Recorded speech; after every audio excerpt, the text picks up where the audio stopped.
बौद्ध मनमुंडा सहर उपकंठ सुवर्णपाली शैवपीठ प्रांगण में मनमुंडावासी एकत्रित हो एक बैठक कर बहु दिन दाबी कर आसुवा मनमुंडा को एनएसी घोषणा आज विफल होईछि।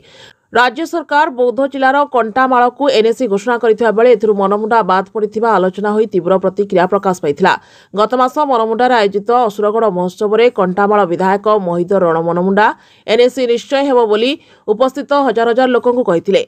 हेले राज्य सरकार विज्ञप्ति प्रकाश पाइला परे सेथिरे मनमुंडार ना नथिबारु मनमुंडावासीक मध्यरे तीव्र असंतोष प्रकाश पाइछि।